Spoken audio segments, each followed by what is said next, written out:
এই বেটা এদিকে আয়, ধর তোরে ফোনটা দিচ্ছি আমি, এটা ইউজ করিস ফোনটা, তোরে দিয়ে দিলাম যা। ধন্যবাদ। হ্যাঁ এই ফোনটা ভালো করে ইউজ করিস, যত্ন করে ইউজ করিস, বুঝছ? A few moments later. এই তোকে একটা ফোন দিছিলাম না ওই দিন, আমি ফোনটা দে আমাকে। কেন ভাই কি হয়েছে? আরে দে ভাই, তুই আমার ফোনটা দে। ভাই ইউজ করি না, দিছেন না? আরে ভাই তুই ইউজ করতে পারবি না ভাই, দে তুই ফোনটা দে ভাই, তুই ইউজ করতে পারবি, এগুলো কঠিন ফোন ভাই। দূর ভাই, দিছেন আবার নিয়ে। এইটাই সিস্টেম, ইউজ করতে পারছ না তাই নিয়ে নিছি, ফিনিশ। ভাই দিলেন কেন তাহলে? তুই চুপ কর।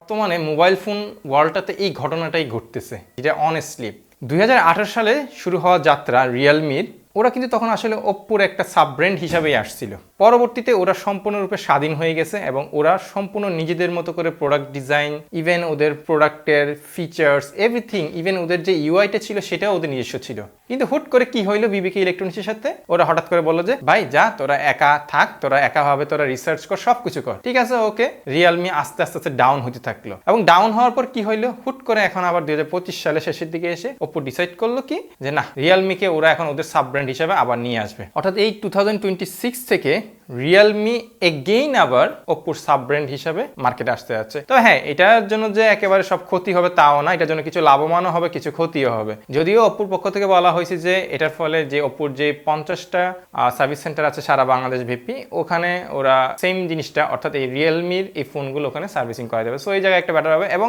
ওপ্পোর যে ইনোভেশন এবং টেকনোলজি যেই ধরনের অবদান আছে সেই জিনিসগুলাই ওরা এখন অ্যাক্সেস করতে পারবে। সো এই দিক থেকে আবার কিছুটা ভালো। তো দেখা যাক আসলে রিয়েলমি এখন পরাধীন অবস্থায় আমাদেরকে কি দিতে পারে ব্যাটার।